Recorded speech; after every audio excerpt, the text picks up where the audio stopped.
Dear students, welcome again. We have been discussing the chapter or the lesson A Dialogue on Democracy, and in the last session or class we have came to the discussion between Anne and Jack about the countries call themselves the people's democracies. And now Jack adds to the statement of Anne and he says what Anne means. What Anne means about the democracies. Yes, you mean the countries that call themselves the people democrats? That strange name, Jack says. Anne replies to his statement, I think they use that name. What name? Democracies, especially people's democracies. I think they use that name to show that all the land, forests, the mineral wealth, all the railways, shipping, factories, and so on belong to the people. That is why they use people's democracies. That's the idea of Anne. And now Jack says, and of course, in a good many countries that we call democracies, these things are privately owned. In some countries, the mineral wealth, like mining, shipping, factories, are almost private or in private sector. That's what Jack confirms with his statement. Now Anne says we have nationalized our railways and coal mines. We have means England. England has nationalized its coal mines and railways, even though in India is also railway is under public sector. It is governed by the central government, but not the mines. Yes, Jack says, I don't like that word nationalize. What word Jack says he doesn't he like? The word nationalize. He doesn't like, he says. And I don't feel that the coal mines and railways belong to the nation. It's his idea. It's his feeling that coal mines and railways belong to the nation. Nation means to the country or to the people. They belong to the state, and the state is a kind of machine. State means government, right? It's a kind of machine. It's Jack's idea, Jack's feeling. Now Anne agrees to him. I agree. She says, I agree. And it's nothing but she agrees to the statement of Jack. And we talk about the machinery of government. It's but perhaps to say that railways are state owned. There is a government, state governments and central governments, and railways are state owned. It's better to own by the state, she says. Do you think state ownership is good thing? I prefer private ownership. It's a discussion. It is a discussion in the middle of democracy that there are two type of governments, that state government and central government.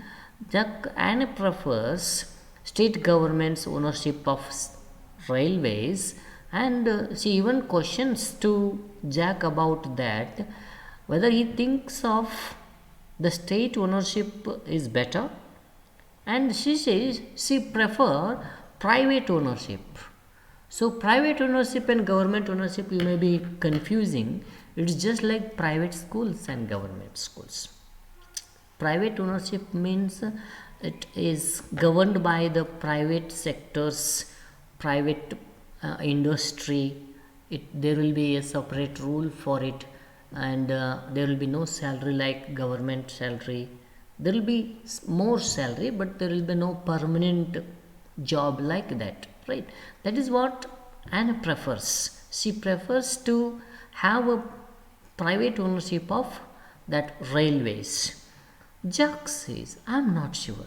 He thinks that he is not sure about the private ownership or the government ownership of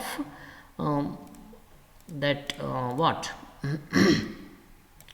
railways.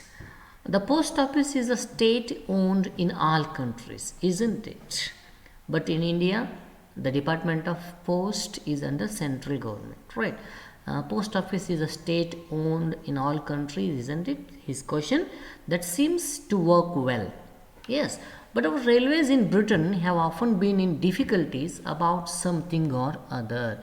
He confirms about the difficulties faced by the Department of Railways, or railways we may say in general, railways in Britain, because of being under the central government, it is facing difficulties. That's what the idea of Jack, right?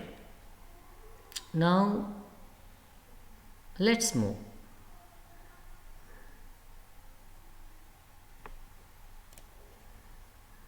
Perhaps railways everywhere are getting out of date. Almost. Nowadays, in India, it will not be sure, because even in the next 100 years, railways will cover the most important transportation of Indian public. Right?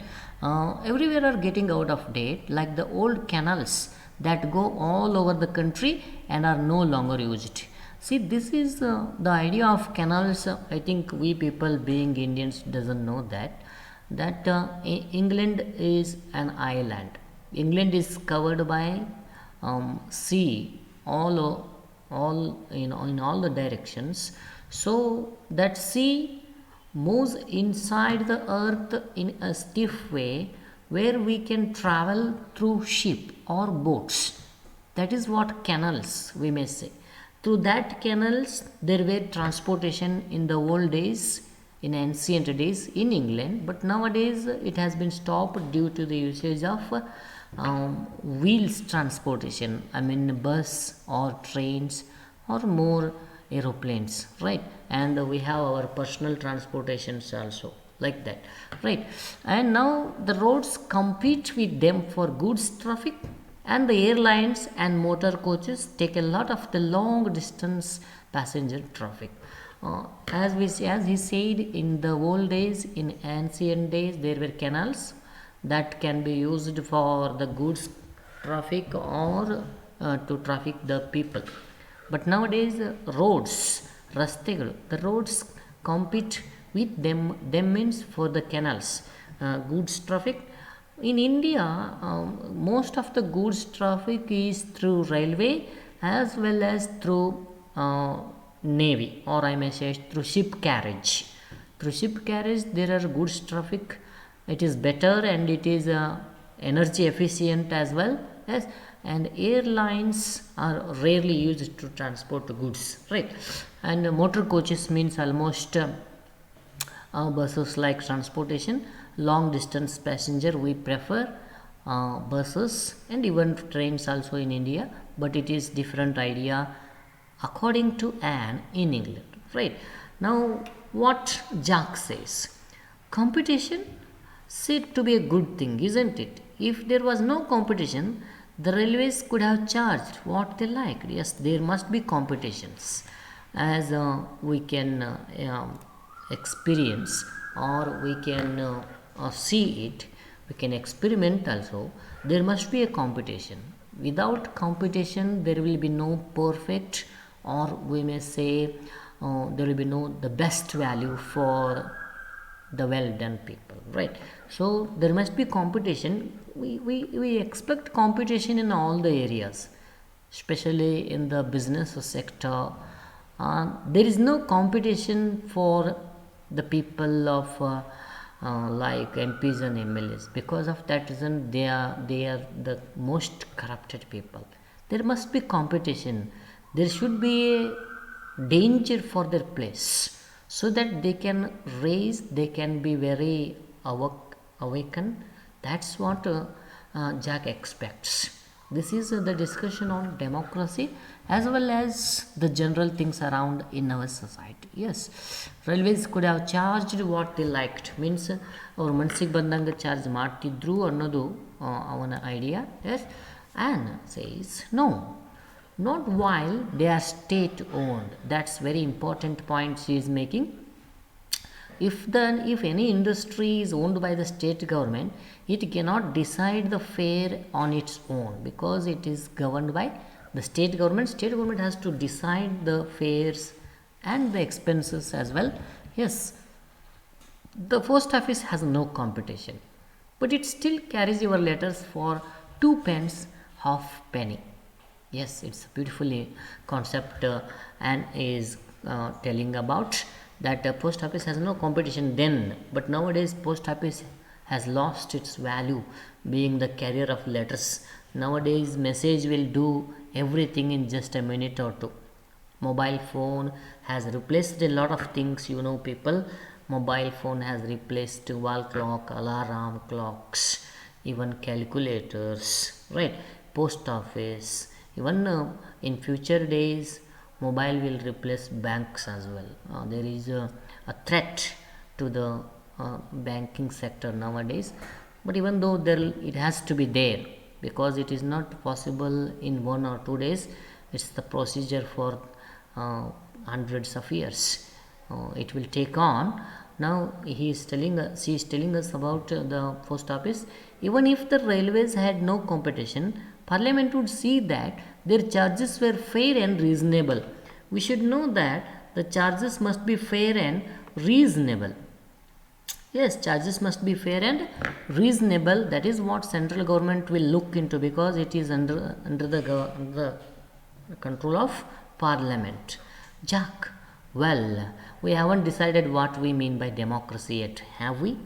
You have to concentrate on the tag question, have we? Because there is a negative statement, so the tag question is positive. We haven't decided, haven't, that is negative statement. So have we? He confirms whether they have decided about the democracy's definition. I don't think it's possible to define the word. It is the conclusive statement by Anne that it is highly impossible to define the word democracy, because it differs from person to person and as well as from society to society. In Western Europe, we perhaps mean the kind of government that allows all of us to discuss policies. Yes, that is how the things go on, and let us look into the other areas of discussion in the next class. Thank you very much. Listen carefully, and if you have any doubt, you can share with me. Thank you. Thanks a lot.